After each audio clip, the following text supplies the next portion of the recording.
All right, everybody, I might stop the presentation for a moment and just welcome everybody. I expect we might have a few more people coming in over the next few minutes, so we'll see how we go.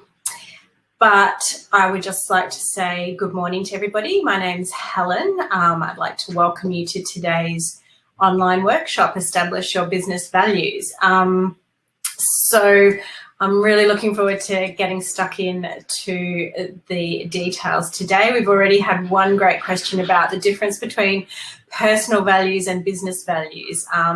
So I look forward to kind of walking you through that process, because actually values are sort of values really.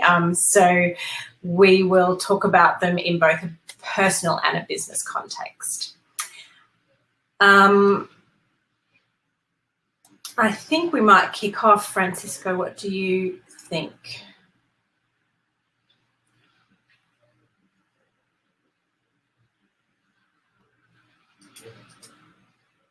Yep, great. Okay, everybody just bear with me a little bit, because this is the first time I've used Webinar Jam, so I might look a little bit all over the place.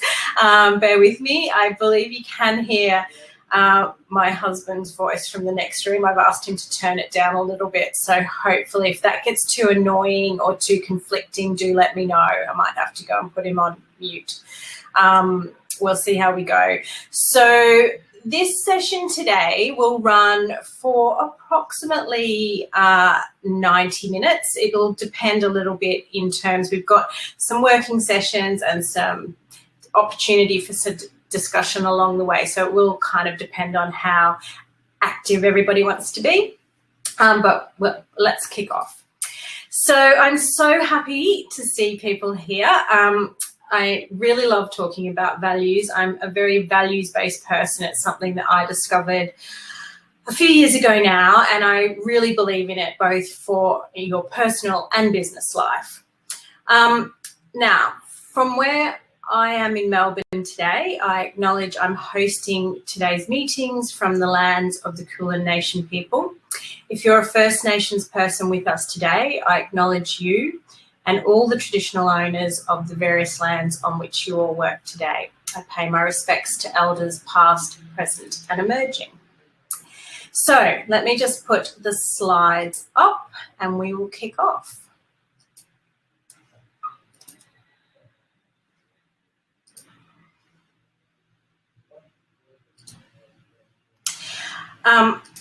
So a few tips for making the most out of today's workshop.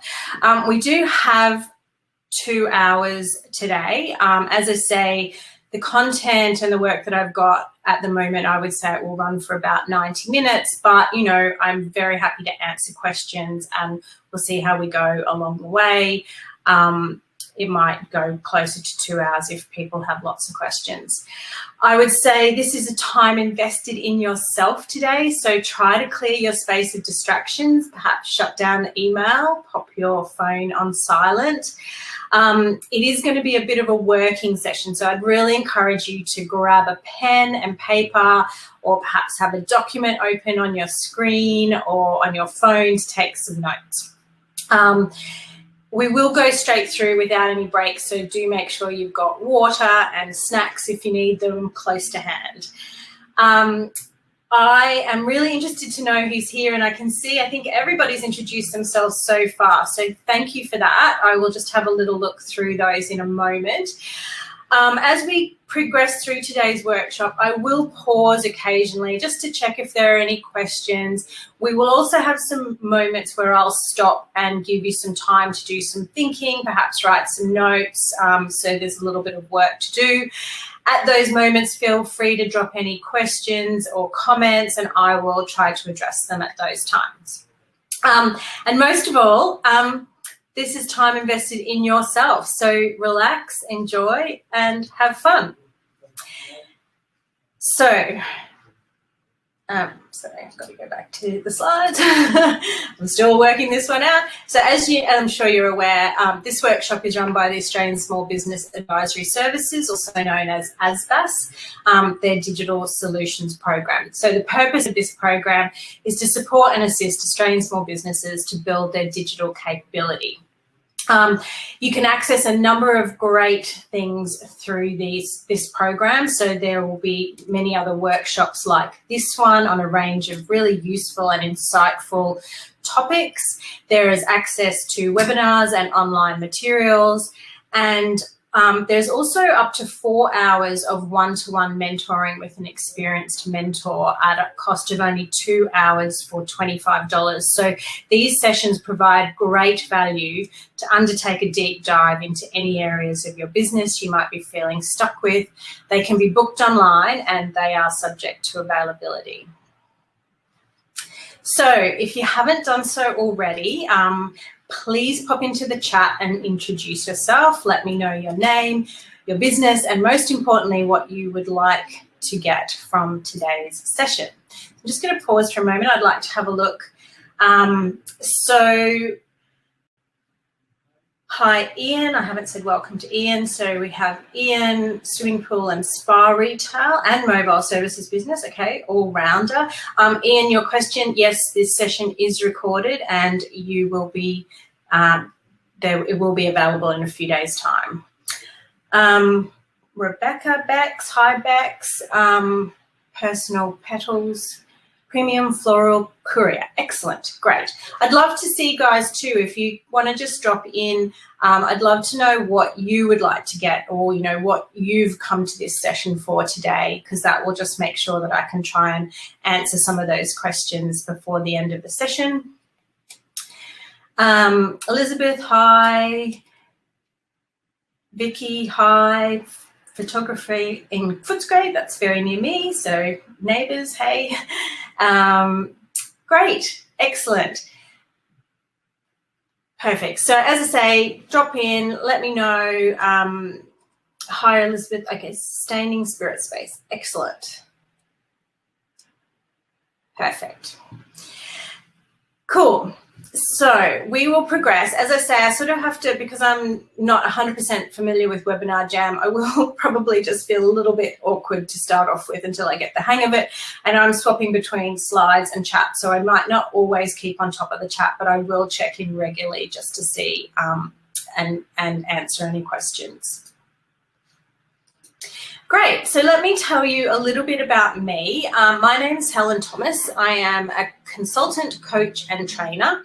I work with individuals and businesses who want to create successful and satisfying careers and work lives. So I have professional qualifications in business and marketing with more than 20 years corporate experience with leading Australian and international organisations. And for the last 8 or so years, I've worked either in supporting or partnering with small businesses. So small business is a bit of a passion for me. And I am also on a mission to help people get unstuck and fulfill their career or business potential. And I do this by supporting people to get crystal clear about what's most important to them. Why? Because when you're clear about what's most important, things like getting focused, having confidence, being productive and making decisions all become easier. And that leads us nicely to our topic for today. So what we're going to cover in today's session, we're going to look at what we mean by values. Why are they important? Why it's important to understand what your values are and why it's important to have values for your business. I'm then going to take you through a few steps to look at how you can establish some values for your business, or at least uncover the values that your business has. You've probably already got some values. And then we'll look at what you can do with your values once you've articulated them. So that's going to be the kind of content we will cover today. Does anyone have any questions before we kick into those?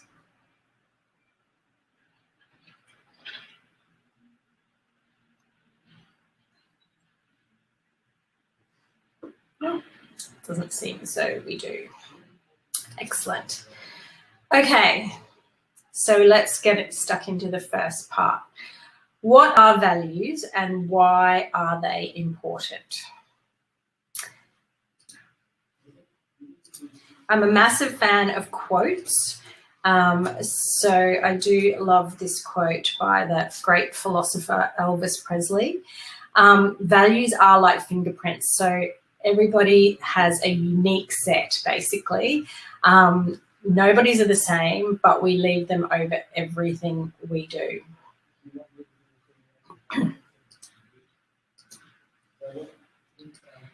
What are values? So a dictionary definition of values is principles or standards of behaviour, so one's judgment of what is important in life. In other words, your values are those things that matter, really matter to you. Your values are those things that are the most important for how you live and work. And your values are based on your deepest beliefs and have been formed over your entire life through a whole range of different inputs. Your background, your upbringing, your cultural identity, your personality, events you've experienced, your self-image, and perhaps even your stage of life. There are literally hundreds of different values. This little word cloud that I have on the screen is just, you know, a number of values. But as per the Elvis Presley quote, we each have our own unique set of prioritized values. And just to add a little bit more complexity, the same value in different people can actually mean quite different things. So success to one person might be a happy, healthy family, whereas to someone else, it might be a sports car or a private plane. So this is what makes everybody's individual set of values quite unique to them. So knowing and understanding our values is important because they give rise to the principles we live by and the standards by which we evaluate things. So our values inform and guide our lives, determine our priorities, what we think, what we say, what we do, when and how we do things. They provide a measure of our perceived levels of success and satisfaction. So generally, if you're not feeling happy or you're not feeling like you're achieving things, or if we think about it in a business context, when your business seems difficult or out of control, it's likely that the actions that you're undertaking are just not aligned with the business values or your personal values. I'll give you an example of something I've experienced around values, and that was that I had for a long time what many people would have said looked like a very successful corporate career. I'd worked really hard, I'd been promoted to very senior positions, I managed large teams and was responsible for delivering significant projects. I was paid well and I enjoyed pretty attractive perks in that time. But I was working really long hours. I spent my evenings, weekends and holidays feeling really anxious and churned up about work. And I just felt really unsatisfied. I couldn't work out, why when I had these things that I thought were supposed to be what you should have and what you should get, I just didn't feel good about it. Eventually, I undertook a values exercise and I started to understand what was at the heart of my dissatisfaction. And that really drilled down a lot to the fact that freedom and flexibility are things that I believe are really important. And these play out in being able to work where, when, and with whom and how I want. So it was no wonder that despite having all of these things that other people might deem success, it just didn't feel right to me.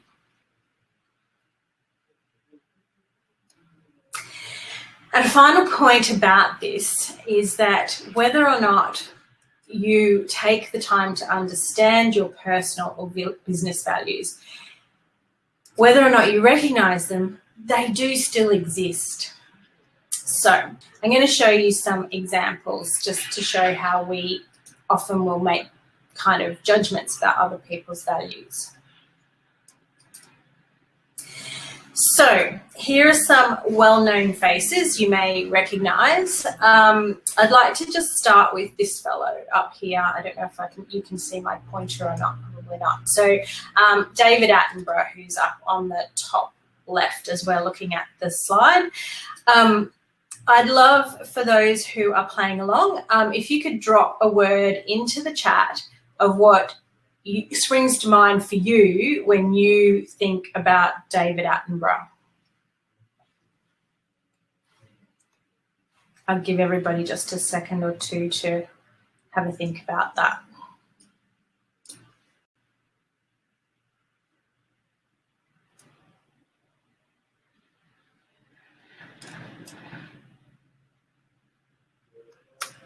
Integrity, great one. Environment, yes. Sustainability, absolutely. Yeah.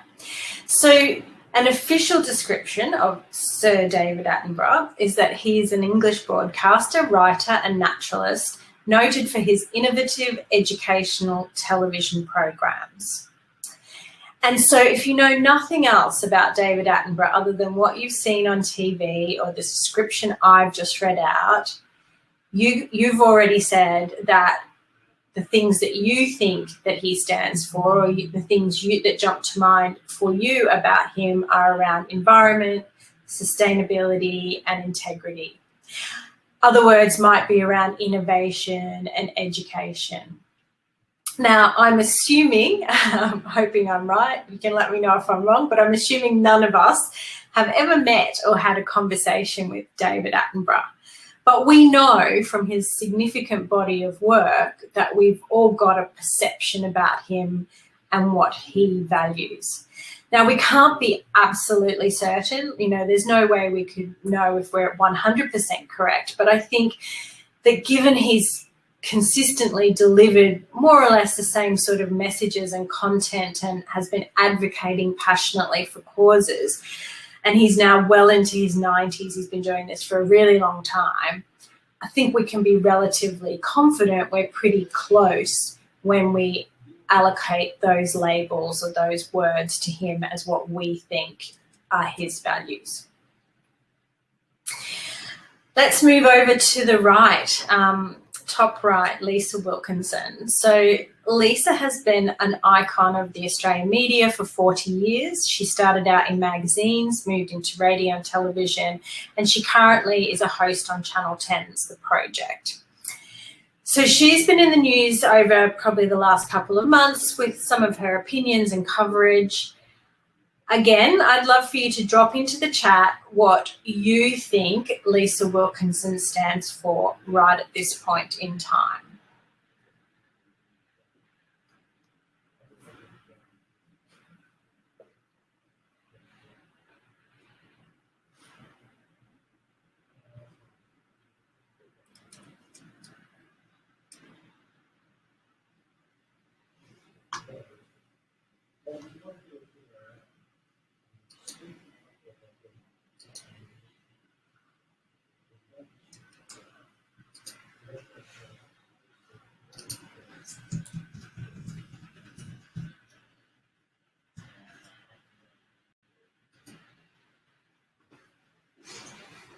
Yep, so equality of women, freedom of speech, strength, speech, yeah.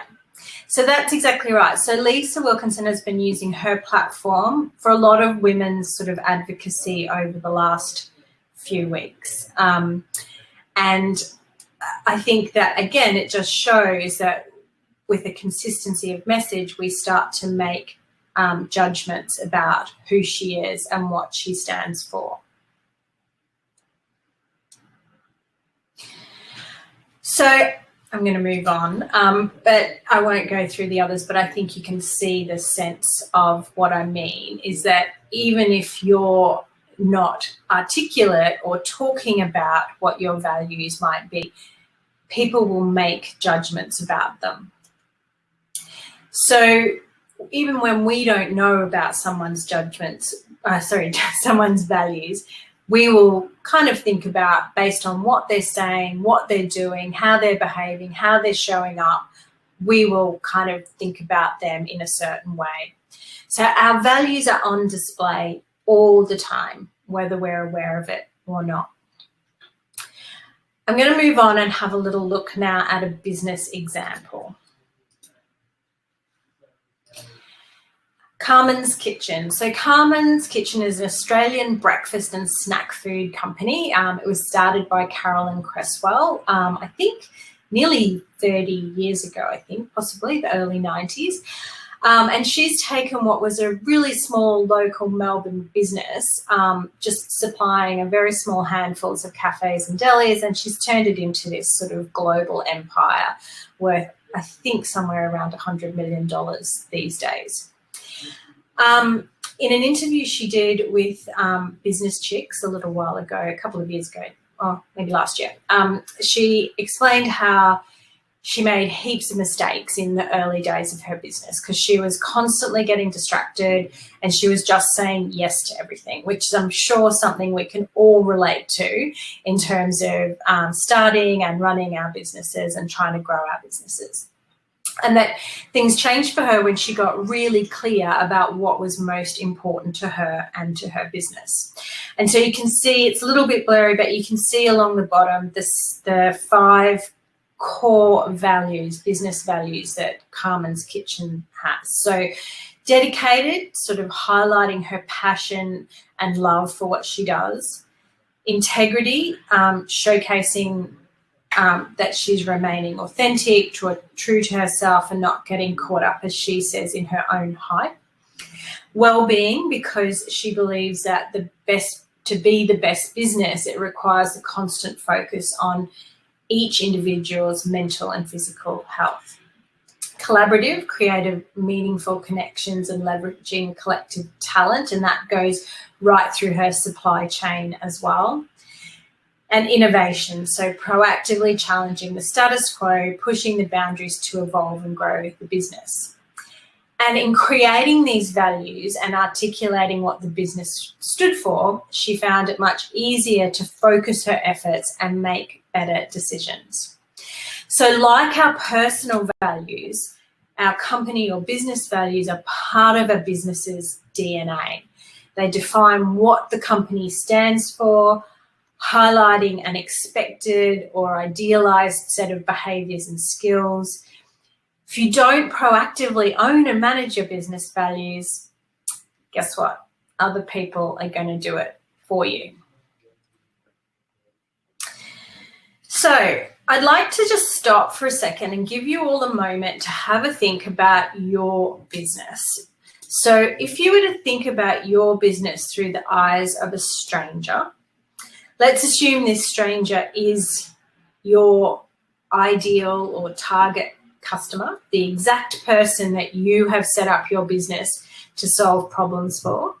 If this stranger was seeing your business, be it your physical location, your website, your social media, an advertisement, some form of PR, or even just you yourself, what do you think they would believe about your business? Now, you can share this with us if you want, but I'm just happy for you to make your own notes. I just really want to challenge you to try and take that objective view of standing outside your business for a moment as a stranger and just thinking about, what do you think that they would believe about your business?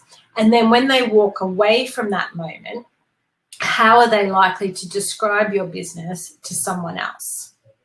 And for those of you, I don't know if you guys have staff, but if you do have staff, it's also useful to think about that from their point of view. So what would they say about your business? What do they think your business stands for? What do they walk away and describe your business as to someone else? I'm just going to give everybody a minute or so to have a think about that, make some notes about it.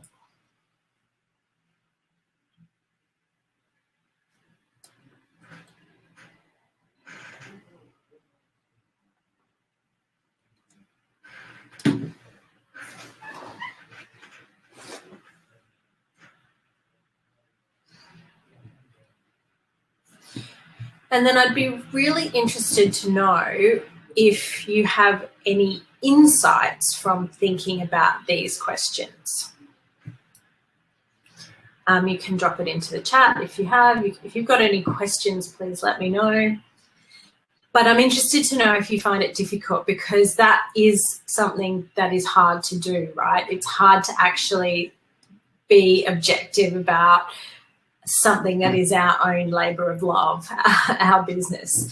So I think it can be challenging, but I really would recommend you taking that position and having a look from outside.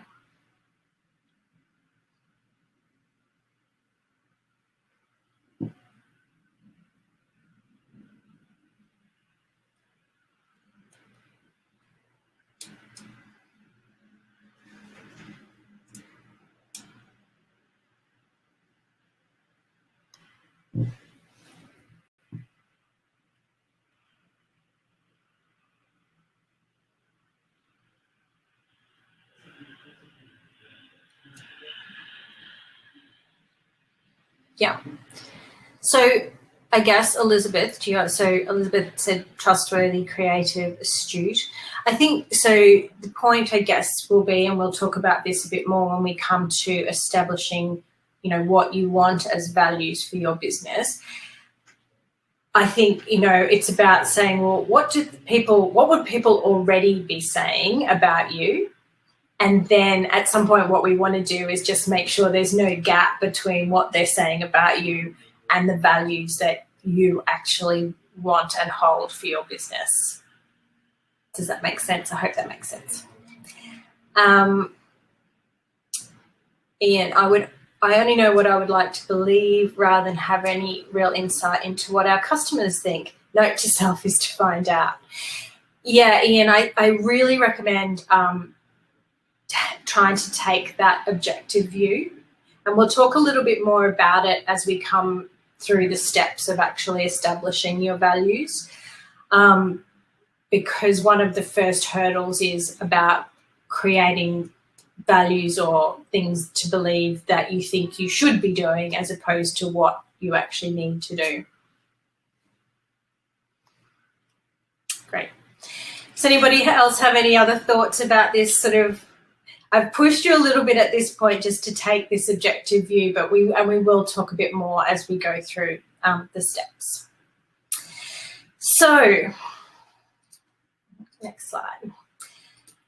So having a set of clear, articulate and representative business values will drive success in your business. It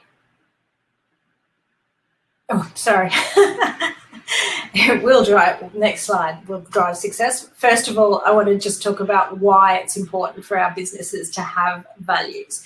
So there's three kind of key reasons that I've come up with that I have put on this slide. So the first is that traditional approaches that we once all relied on, sort of having a great product or excellent customer service, sometimes will no longer cut through the noise of competition.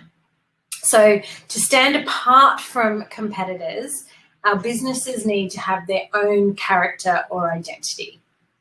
So if your business represents you as a unique individual or has its own unique set of values, no other business, no matter how similar the offering, can be the same. Secondly, our customers and clients used to make decisions based on rational and functional specifications. But today, with the exponential increase in offerings, their decisions are often made on much deeper emotional and gut-based feelings. And finally, buyer behaviour has moved. It moved from being very product-based through being customer experience-based, and it still is based on experience, but it's also now moving towards this identity-based. So customers want their purchase choices to say something about them, and therefore they have a really increased and are hyper-aware of what brands and businesses stand for and their purpose.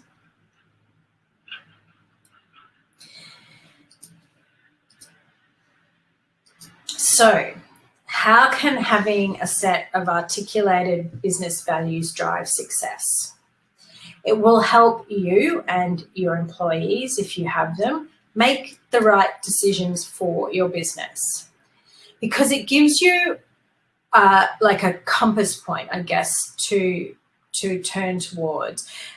I know as business owners, you have so many different decisions to make on all sorts of different issues on a daily basis.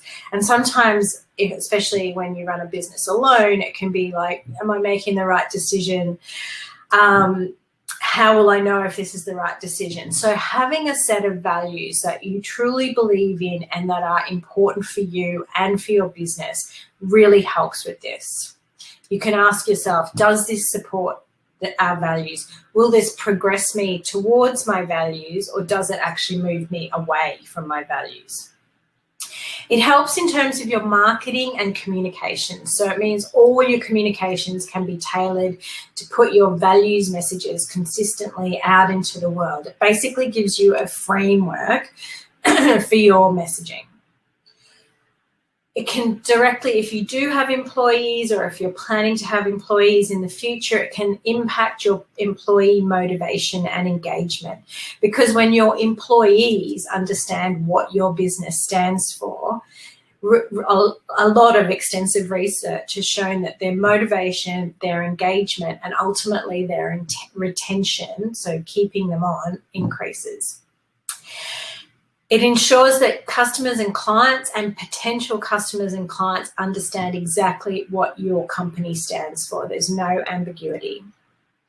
And ultimately, it will help you attract the right customers, those people that share the same values as you.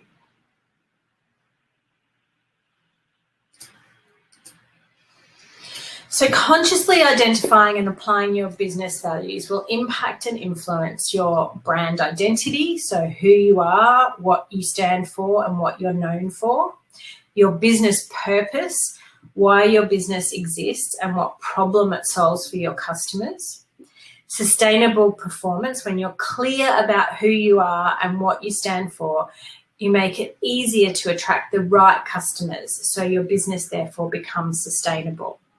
Employee engagement, you attract employees who are aligned and passionate about your business, who will become awesome brand ambassadors. And finally, your customers will experience consistent interactions with your business. So we've kind of gone through the theory part, the theory of values. We've covered what values are, why they're important.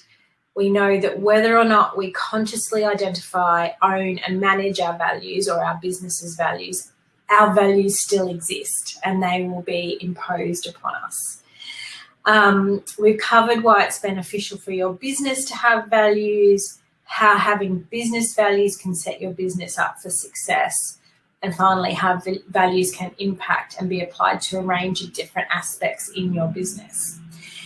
In the next part of this session, which is really where we're going to spend the bulk of our time, I'm going to walk you through the steps required to create your own business values. So before we dive into that, I'd really love to know if you have any questions or comments about anything we've covered so far. I'll just pop my little video back on so you guys can see me. Sorry, Vicky, I didn't see your message earlier. I believe people think I'm grounded. I capture the magic in my clients. That's beautiful. I love that. Excellent. So any questions, thoughts, comments, things that don't make sense, let me know.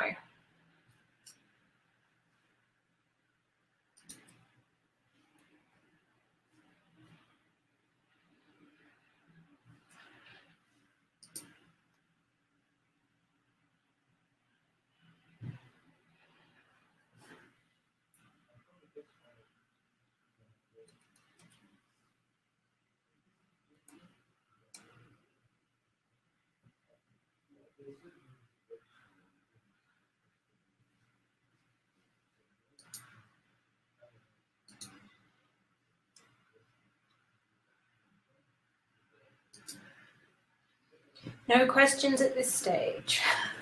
Excellent. So I'm going to move on. If everybody's ready, I'm going to move on to the next part. And this is where we're going to spend, yes, Elizabeth, yeah. we will come to that in a bit.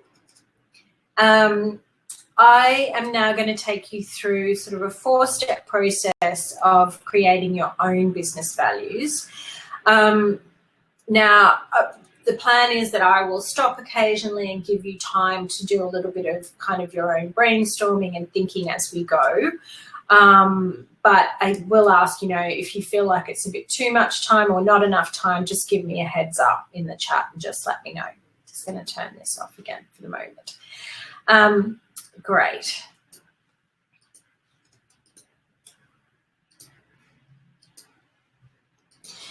So as we work through these steps, I'd really like you to keep in mind these guiding principles. So first of all, start with a beginner's mindset. And by this, I mean just be open to learning. So accepting that you might not know, in fact, you probably don't already know the answer to everything. And this will provide access to more ideas and a fresh perspective. So release yourself from preconceived notions and beliefs. Just take a deep breath. Keep a focus on you. So sometimes when we work on this type of exercise for our business, and I think, Ian, you touched on this a little bit, it's easy to get caught up in should. And should is one of my least favorite words because it immediately feels like something you don't really want to do. Should is generally an indicator that's of something you've been told or something you've read or something someone's directed you to do. It's basically from someone else. And while that could work perfectly fine for that person and maybe for even some other people, it could be completely wrong for you. So I encourage you to focus on what you want, what feels right for you.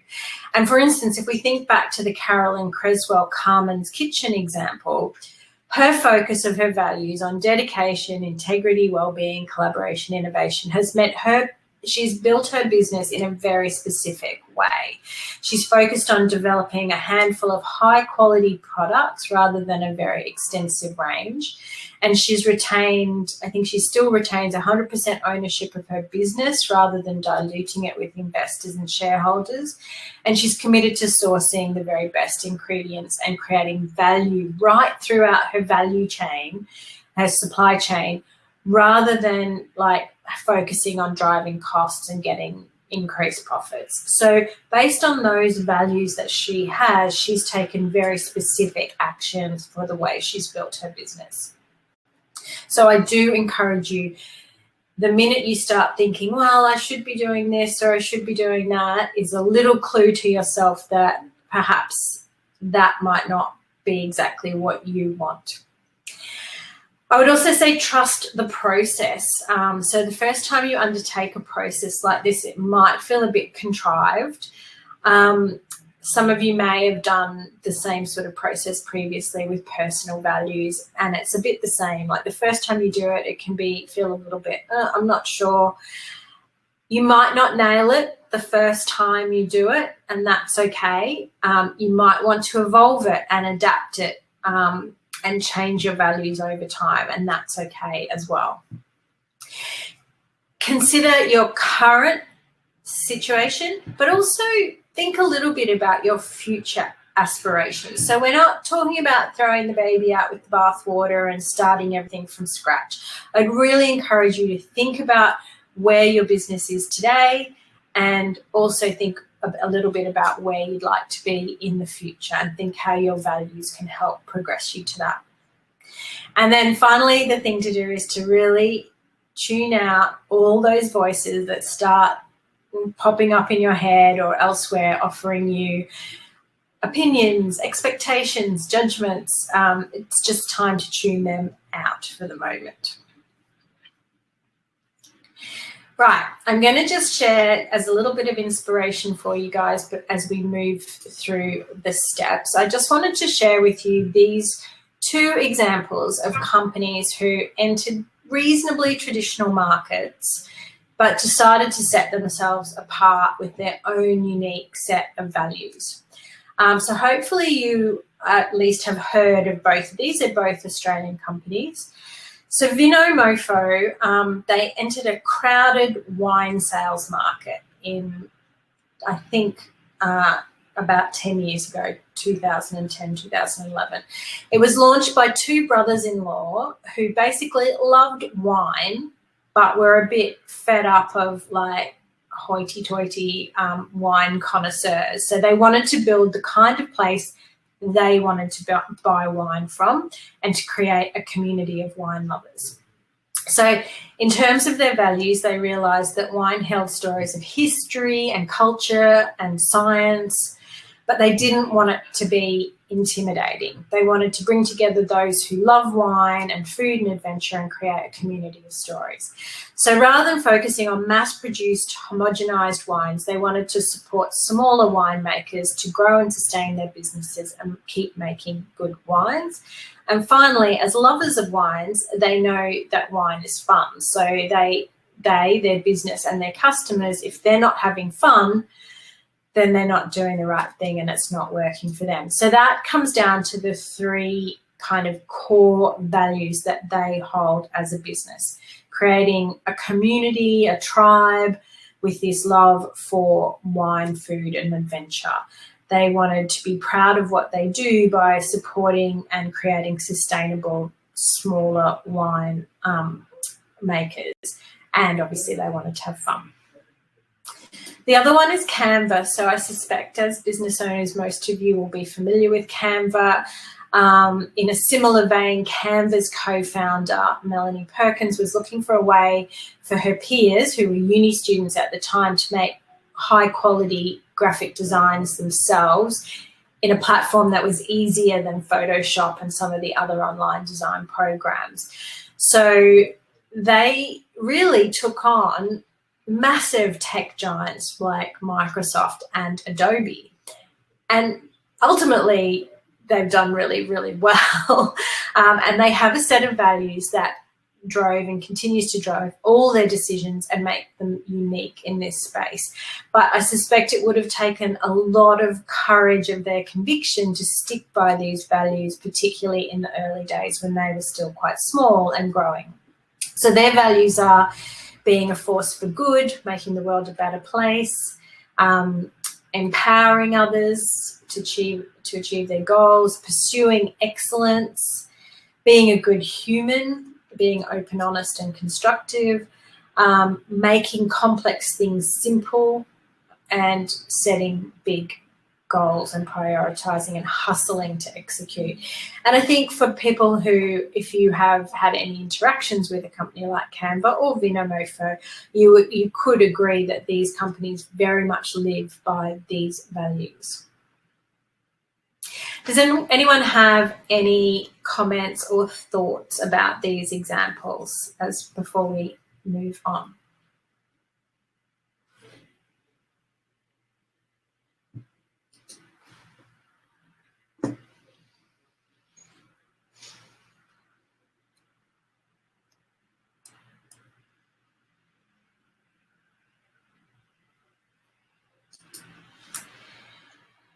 Okay, so we're going to move into the process now. And as I mentioned earlier, there are literally hundreds of values. So on this page, I've placed 50 of the most common values that come up related to business. As we work through step one, I will come back and put this page on the screen for you to use as prompts and thought starters. You don't have to be constrained by this list. So the very first step is going to be a let it all out brainstorm. So what I'd really love for you to do now, and I will give you a couple of minutes to do this, is to just list all the words or phrases that describe what's important to you and your business. Now, while you're doing that, I will just ask some questions, and that might just also help you in your thinking. But I would really love for you to come up with maybe 10 to 20 words, small phrases that you describe as being important to your business. Keep it completely free flow. Don't censor yourself. Don't question yourself. And definitely don't start saying things like, oh, I'll never be able to do that. Okay, so I'll let you guys get going, but I'm just going to ask some questions in the background too, just as some thought prompters. So think about the attributes that describe your brand. So for instance, is your brand premium? Is it accessible? Is it educational or healthy or cutting edge or design focused? Think about those attributes that you think describe your brand. What are the things that you and your brand stand for? Are you rebellious, fun, serious, supportive, caring, intelligent, political, adventurous? Just think of any of those things, and I really do challenge you in thinking about this too, to try to steer away from the generic. Think about things that really could be uniquely about you. What sort of things do you do or expect your business to do, even if it's not financially rewarding? Such a good question. And when times get tough, how do you deal with challenges? So this is also a really great question, because it's often when we're stuck or in trouble or feeling pressure that our true values come to the fore. So if you receive a customer complaint, how do you respond? If someone has criticized you or your business, how do you respond?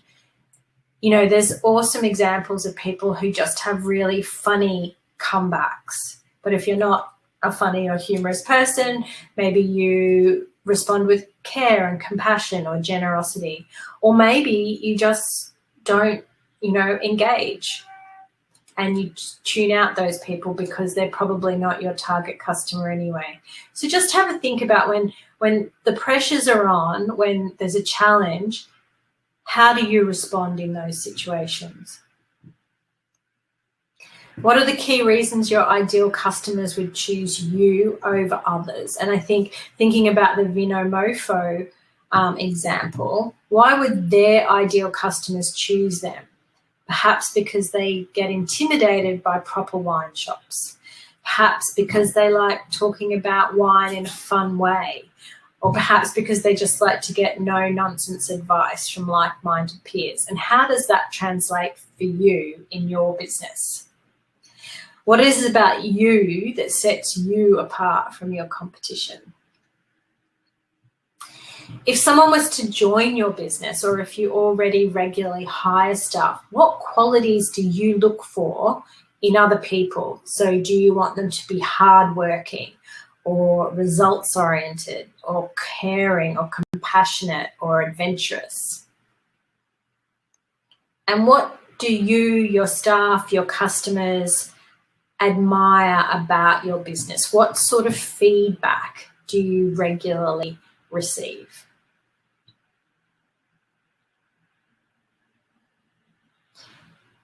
So I'm just going to give everybody another minute or so, and I'd just love to hear if everybody has got to a place of having somewhere over 10 on their list of words or short phrases.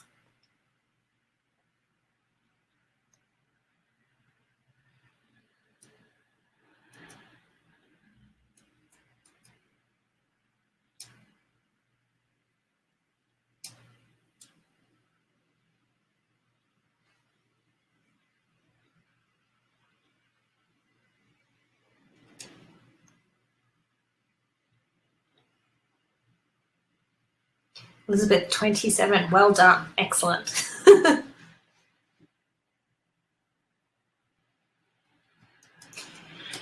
Anyone else before we move on to step 2?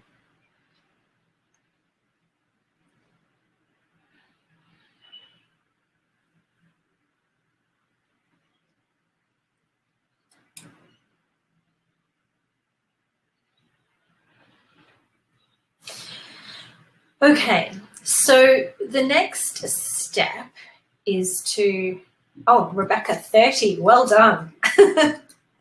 I didn't mean to set a competition, but I feel like I might start one.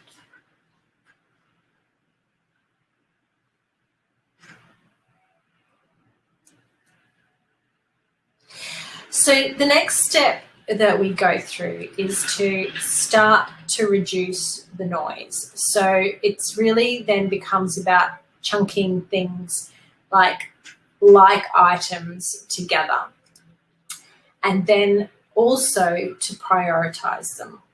So the first thing I'd really like you to do, and I'll give you a couple of minutes to start doing this, is to look at that list of 27 or 30 or anywhere over 10. And what I'd really love you to do is just try and see if some of them go together, and are they a little bit similar, and do they come together as a group?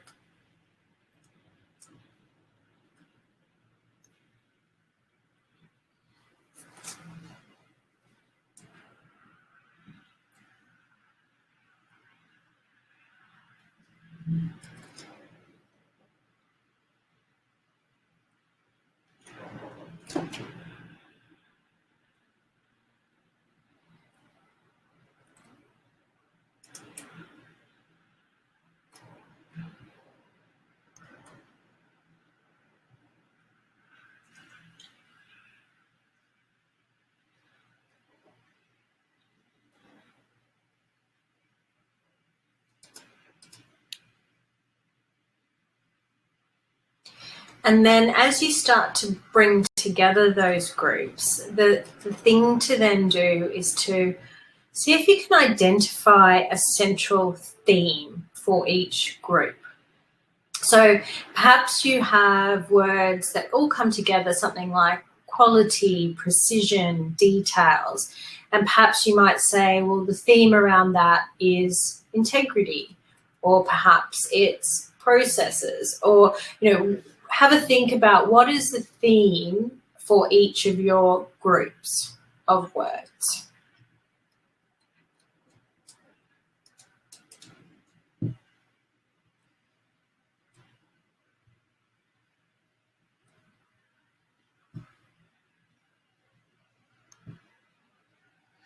And I'll give you guys like a couple more minutes, but just let me know too if you think you're done already and ready to move on, that you've got everything grouped together and you're ready to move.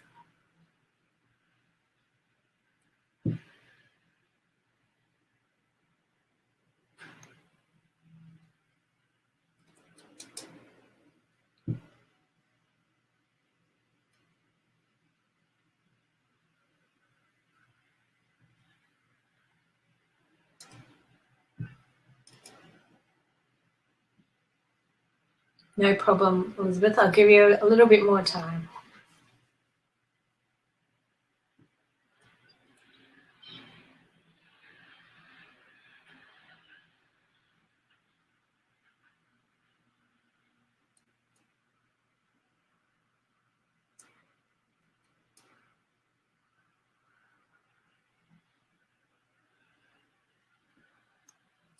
And sometimes at this stage, it can be difficult to bring them together. I mean, I guess it's just a natural thing. If you've done a bit of a brainstorm and a big brain dump, it basically means that, you might have been repetitive or duplicative, but it doesn't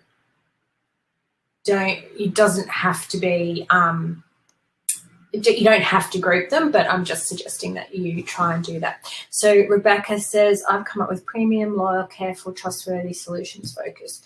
So Rebecca, what I would say is, as we come to the next bits where we start to dig into exactly what does this mean for you, I think it will be about how you can make that your own.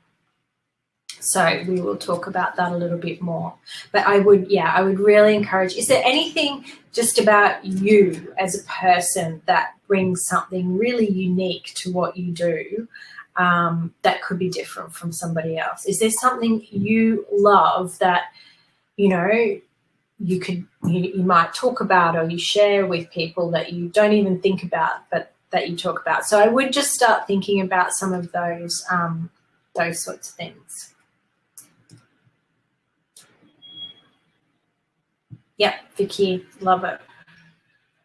Okay, so if you have come down to groups that are sort of less than 5 already, that's awesome.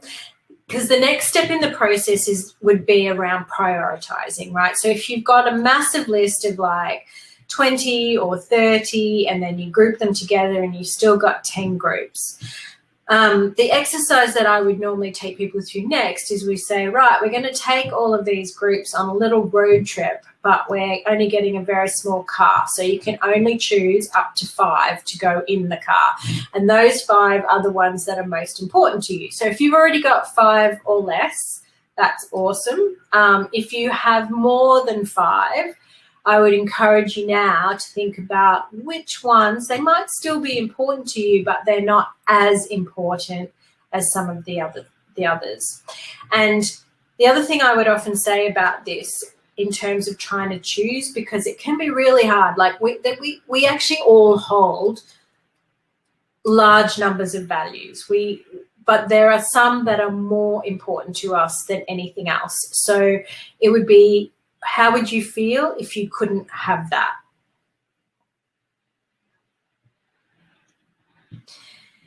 So it sounds to me, just from what you guys are putting there, it looks as though most of you have less than 5 already, which is great. So we might just keep going. And so then I think to Beck's point about moving away from the generic, the next thing to think about, then step 3, is getting really specific. So for each value, get creative and get specific. So what is this value about for you? So you remember earlier on I said sometimes the same value, so Bex, you know, you've said premium. So premium for your business could be completely different to premium for Vicky's business or Elizabeth's business or my business or someone else's business. So what does premium mean for you? And why is it that this is so important? And again, I encourage you to think about, why is it important for you, or for what you do for your customers, or for what your business solves in the world? Because if you say, well, I want to be premium, I'm picking on premium, sorry, Bex. I'm picking on premium, but you know, if you say I want to be premium because everybody tells me that that's where I should be, there's that should word coming into it, right? So premium because that's where you want, what does it mean for you? And then I would also encourage you in thinking around this detail piece, if you have staff, would they understand this value and the sort of tagline that goes with it? Is it something your customers value? And what influence might it have on the way you approach or manage your business? Now, this step is probably going to require you to go away from today and do some more thinking. But I encourage you, even if it's not completely articulate today, to get a little bit of a sense or a vibe around what each of your categories means.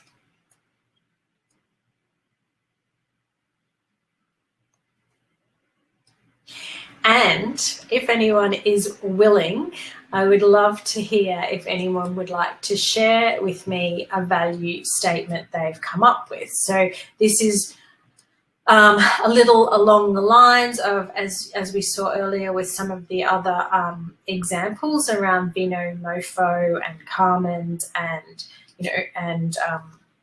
Canva. The reason behind. So I'll just go back in my slides, but you'll remember with Vino Mofo, they want to have fun. So they have fun as a value for them, and for them, the fun is fun for them personally, for their staff, and for their customers in the enjoyment of wine. Canva, they want to make complex things simple. So they're very much about that simplicity as an angle, but it's obviously got that technological bent, so it needs to be easy to use for people. Sorry, they had some other words around this too, which were that they always think about it from that user point of view. So I'll share with you guys one that I have. And I'd love to hear if any of you have come up with one yet for yourselves. So I love learning. I love finding out new things, and I love solving problems. So one of my business values is insatiable curiosity. So learning rapidly, seeking to understand, challenging assumptions, pursuing growth, and identifying opportunities to think differently. So that's one of my business values that responds to that fact that I love to ask questions and to learn more.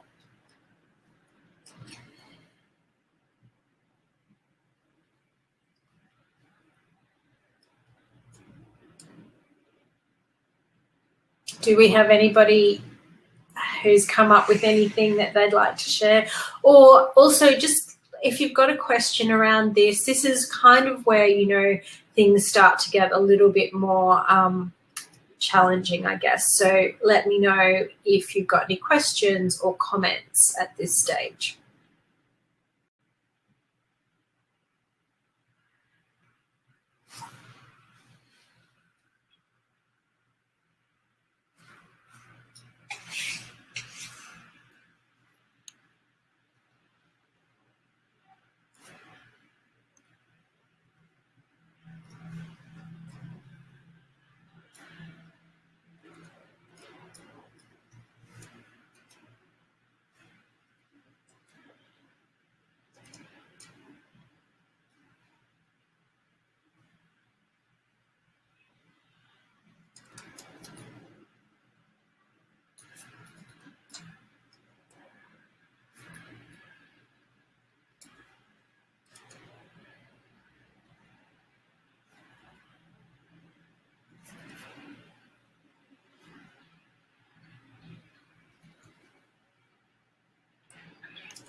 Rebecca, Bex, it's completely up to you if you want to share or not. You don't. I'm not forcing anyone to. I actually just thought it might be useful if anyone wanted to share anything they've come up with, from what we've just been through here. Not mandatory to share. Does anyone have any other questions on this piece? The final thought I would leave you with on this is really to dig deep and differentiate, because it's so easy to go for very generic statements. Really probably take this away and spend a bit more time with it. Let your creativity flow and aim to capture the essence of what this value really means for you.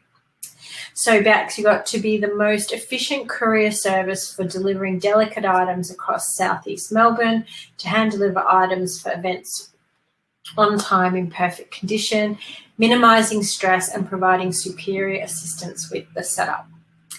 That is wonderful. I would like to just challenge you though to say, what would be different about another courier why would you be different to another courier delivering those same items somewhere else? What is it about you and your business that is individual and unique?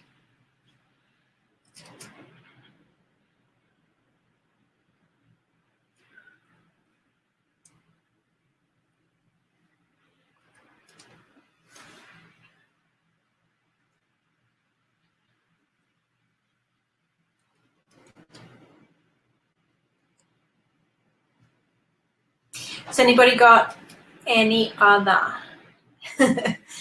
I'm glad I've got you thinking, Bex. I think, and this is the thing, I mean, think about some of these examples like Vinomofo, right? Not dissimilar, I suppose, Bex. You're delivering flowers, I'm assuming, and those sorts of products.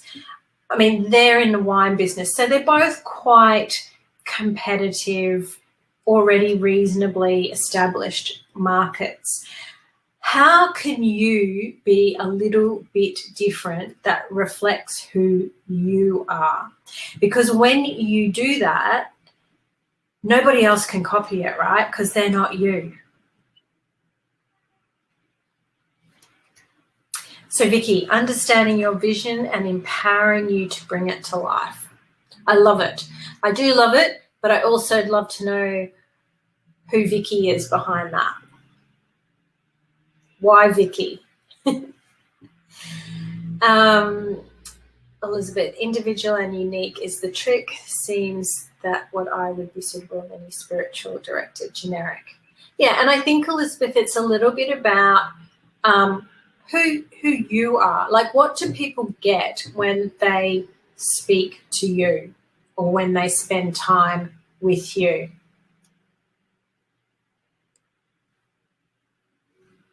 Because that's the special, like, magic source in all of this, is that, you know, for every one of us, you know, I'm a career and business coach, you know, Vicky, you're a photographer, Bex, you're delivering flowers, Elizabeth, I can't remember, it was this sustained spiritual, I've written it down, but I can't remember. Sorry, I'm so sorry. You know, we're all kind of in markets where there are other people there.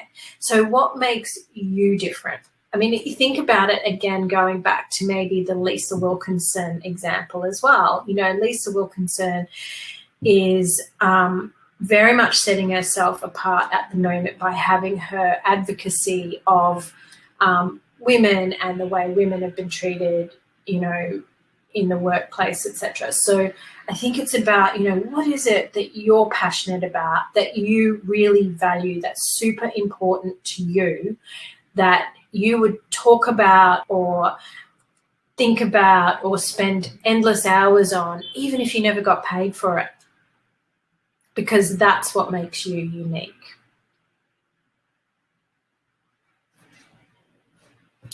So I'm going to move on.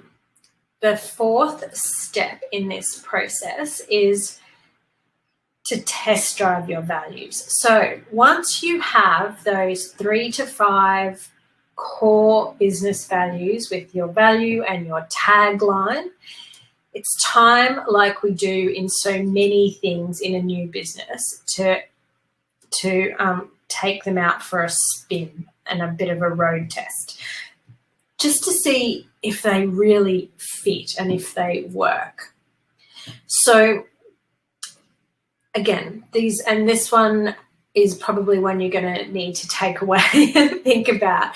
But the sort of questions you ask yourself once you've got these things in place. And so for those of you who already have some level of values, I'd say go away and do this exercise, because this might help as well.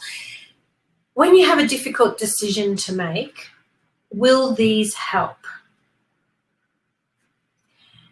Are they memorable? Will you remember them? Will your staff remember them? Do they mean something? Is each value distinctly different? And so this is a really good one to keep asking when you come back to review your values, because you might find that a couple of them are actually broadly the same thing. So you might decide to merge them, you might decide to move one out, might decide to move something else in. But, you know, is each one distinctly different, standalone? Do they feel like your values? I keep coming back to remember what I said about should. Are they values that you feel like you? And that should be a bit of a, hell yeah, these are mine, not something somebody's told me I should have. And the last piece of this is really, will you defend those values? So if you're challenged on these, will you stand up for them? And an interesting way of thinking about this is thinking about those people who might challenge you with a, are you sure? So, for instance, say your business offers low-cost online programs teaching, I don't know, cake making and decorating.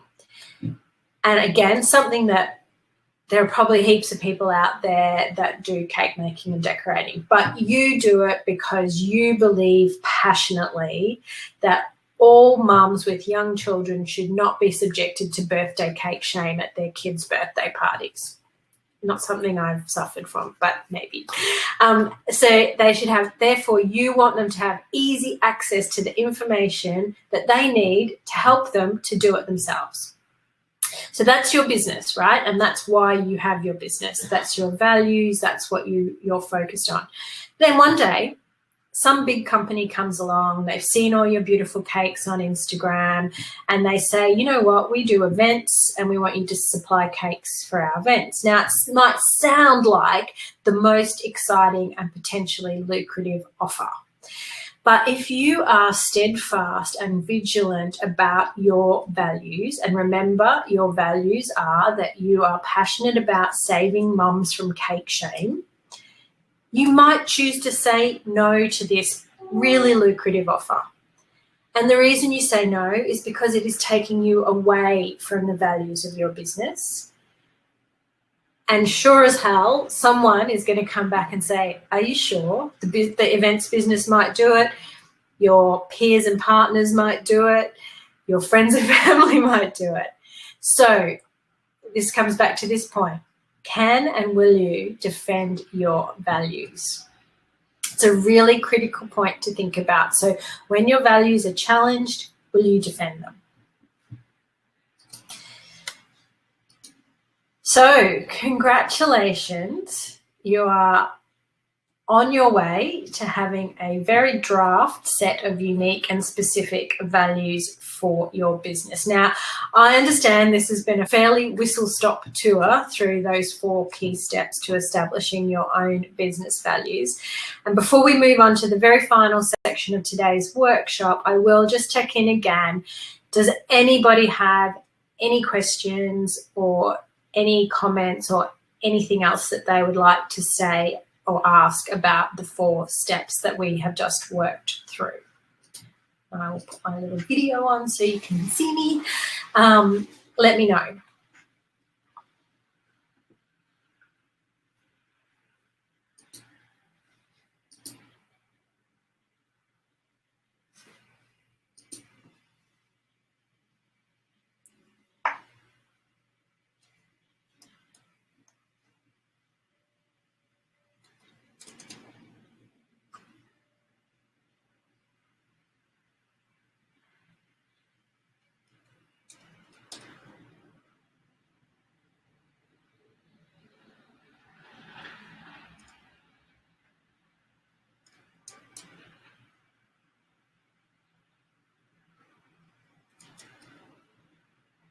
Yeah, I think, Elizabeth, that is definitely the thing to do. It can be, as I say, it's been a very whistle-stop tour through these 4 steps, but they're not hugely difficult steps. I think it's a fairly simple framework. It just might require a little bit of time on your own to really challenge yourself a bit about some of the points and really think, is this me? Is this me?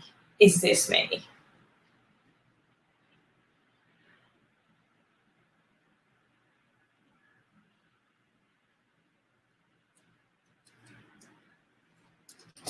Okay, we're going to move on to the final portion of today's session. Sorry, if your values are traditional versus quirky, is that okay? Definitely. And quirky is an interesting word, right? Because quirky in itself could be a value. This is what I was kind of meant when I mentioned dig deep and differentiate.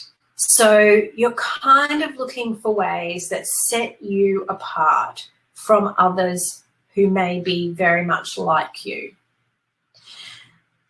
There's only one you.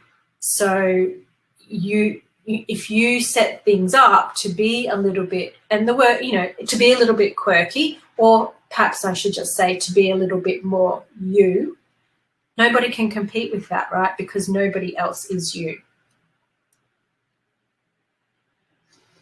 So the traditional values still stand, but what I would be saying is you might have a very traditional value as your headline, but maybe your tagline for that value is something that makes it very specific to you.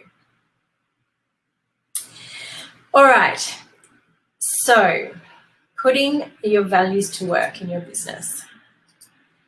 Now, from steps 3 and 4 that we just covered of developing your business values, you've considered, or you start to consider, what each of these values means to you in your business. How would you interpret them? How your staff would interpret them? Whether or not your target customers would appreciate them. So now it's time to translate your values into actions and to ensure they just don't become buzzwords that are stuck on a poster somewhere in your office, or worse still, on a notebook that's stuck in your desk somewhere. I really want to encourage you to think about, what do your values look like in practice? What standards of behaviour support your values? And how will you integrate them into your day-to-day activities?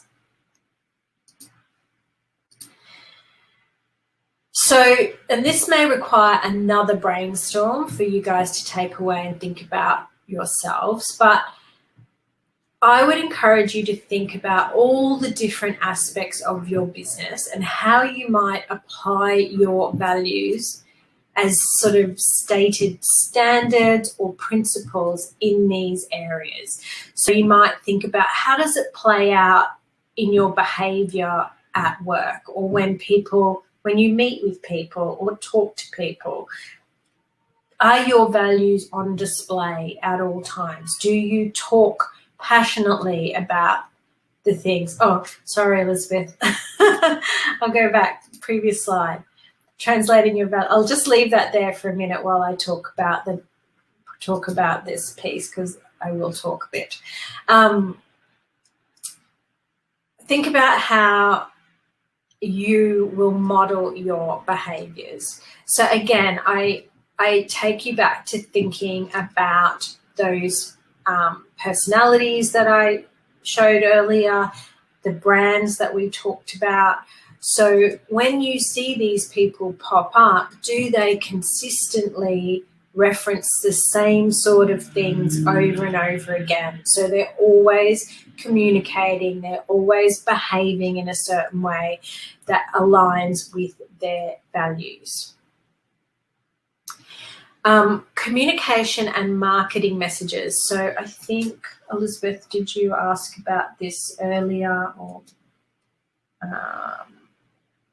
yeah. So with this is really around making sure that the messages that you put out in the world, again, align with your business values. So a great example example is you go back to somebody like Vino Mofo. If you look at their website, their communications, and I don't know if you've ever been on their email list. I got off it just because I got sick of getting the emails, but their emails are no nonsense, plain English, no high kind of level wine speak. They're fun. They use, you know, kind of colloquial fun words. So everything about their communication is very much aligned with their values. So again, I think if you have, say you have a value of being trusted, you want, you know, like that's important to you, you want to trust and be trusted. That means when you're communicating, you would communicate over and over again in a way that that people will see as something they can trust. So why would they trust? They would trust because you have experience, your stories show that you understand a situation, your stories show that you have integrity and you're not just potentially trying to sell. So I would think about each of the words, each of the values that you've come up with, and think about how you can show those time and again in everything, every part of your business. So your behavior, I'm going to move on to the next slide now. So your behavior, your messaging, the way you might train someone when they come on the job, in your recruitment ads and the way you recruit people, you might do that in such a way that it speaks to the sort of person that you want, that upholds those values. Your customer service, your decision making, the way you might meet as a team if you've got teams, your identity in the market, and then definitely in terms of how you grow. So, you know, for instance, if you have integrity as a value, that might show up when you're thinking about how you grow your business. You might be thinking, if I want to continue to uphold my value of integrity, perhaps I don't want to end up in a situation where I'm offshoring things. Perhaps I don't want to end up in a situation where I'm not completely aware of what's happening in my supply chain. So hopefully that makes sense. But I think it's about sitting down again. It's a separate brainstorm session where you think of each area of your business and then match them up against those values.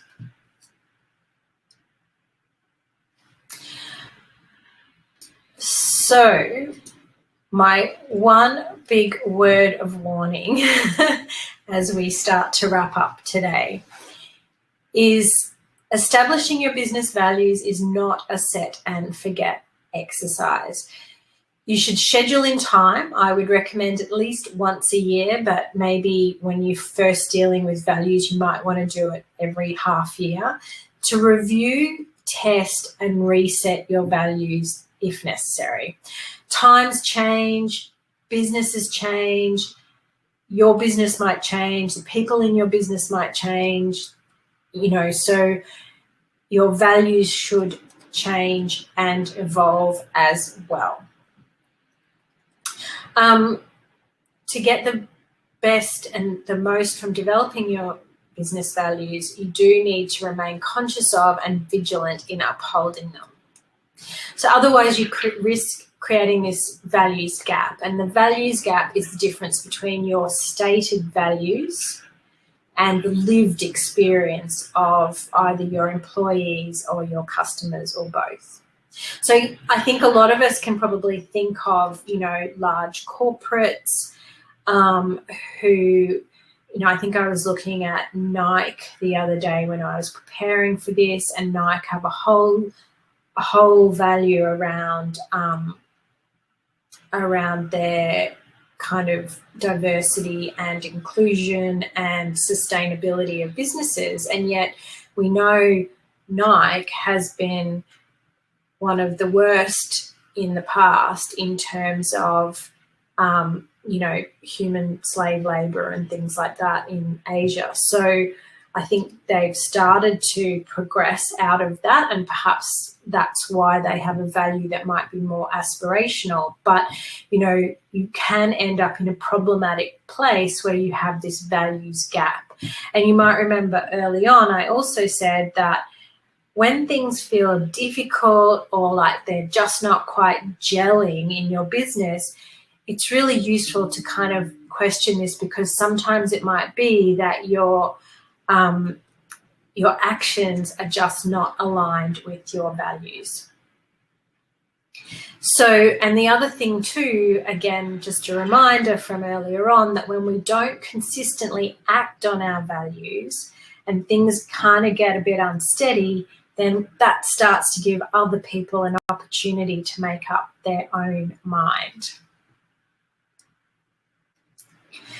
So, today we've covered the theory of values, what and why they're important, a 4-step process to undertake to establish, review and maintain your business values, and then how to consider starting to apply them and implementing your values in your business to drive success.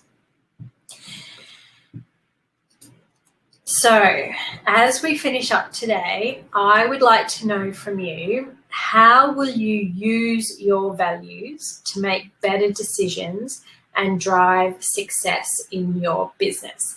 I'd love it if you can drop one action step that you're going to take into the chat, just to something you're going to commit to with regard to embedding values in your business going forward.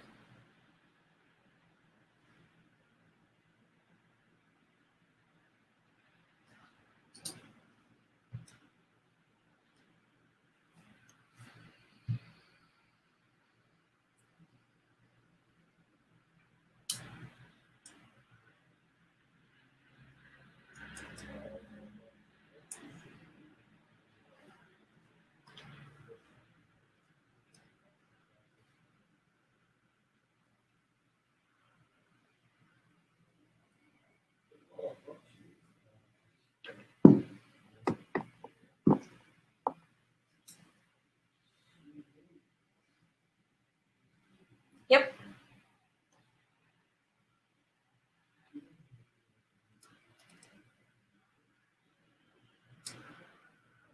Yeah, Peter, that's a great idea. I think getting clients, and sometimes, you know what, even just, I mean, family is probably not the best, but sometimes friends or people who can take a bit of an objective point of view are really great at giving you feedback. And the other thing I would say in gathering all that feedback is, remember, you don't have to take everybody's view, because everybody's going to have opinions. It's again about gathering data and looking for themes in that data.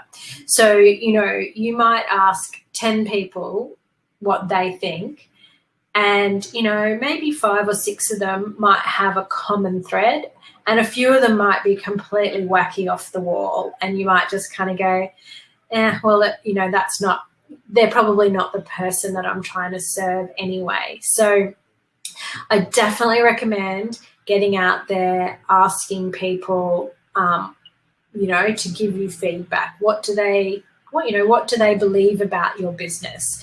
What are their thoughts when they think about your business? How would they describe your business to somebody else? Rebecca, the values are the core of what my business does. So by working out what them, I can evolve my business in a much more structured way.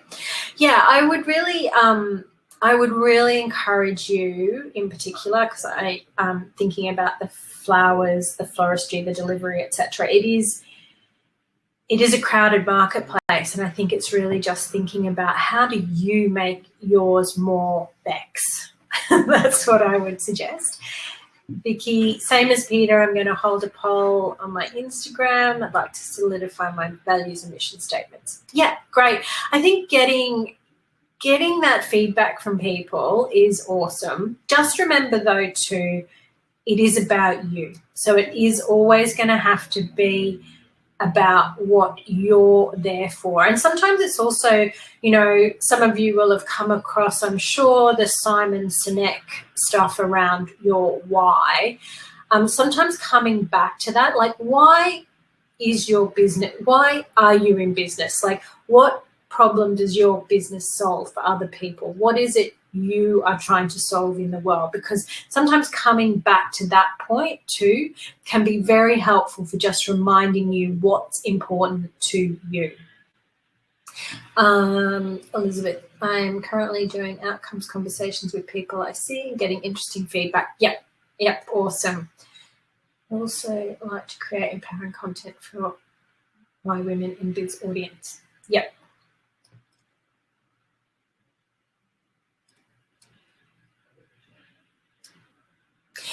Fabulous, Beck. So that's one of the things to pull out, you know, about the, you know, get them as if they've just been picked or just, I don't know, I'm just really kind of shooty. But yeah, that could be an awesome thing to kind of remind people.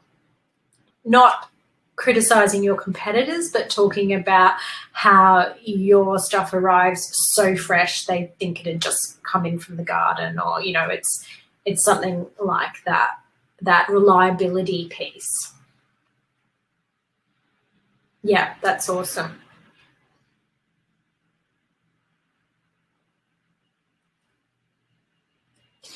Okay, I'm so glad everybody's got a step to go away with. So that's the end of our content for today. As I mentioned up front, there will be a replay of this that will be available in the coming days. Obviously, there's a little bit of time remaining. So if anybody has any final questions, now is the time to send them through. I genuinely hope that you have enjoyed today's session and that you are taking away at least something new, some new insights to take away and work on in your business. I really can't recommend highly enough really thinking about your values, because I would say it was a bit of a game changer for me, and certainly in researching this, I read a lot about other people saying more or less the same thing, that they really found it much easier to make decisions once they had their business values. Sorry, just a whole heap of things just jumped through. So Elizabeth, your original question about personal and business. I think when you are your business, pretty much yes, your personal and business values are going to be very, very similar. There may be some things that might be slightly different, but I would say that if you are your business, then they're going to more or less be the same, because there will be reasons that you went into your business that have to do with your personal life and your personal view of the world and how you want to live and work. Let me know if that makes sense. Thank you, Vicky. Thank you for being here. Peter, yep, the replay will be around in a few days. Great. So thank you all so much. If you want to know more about me and my business, you can definitely head over to my website, helenthomas.com.au, or connect with me, LinkedIn, Facebook, Instagram. I really want to thank you all so much today for your time, your attention and your engagement. It's been so lovely to have these chats. I wish you all very well in your business journeys, and in particular towards establishing and implementing your business values. Thank you so much. Take care and goodbye.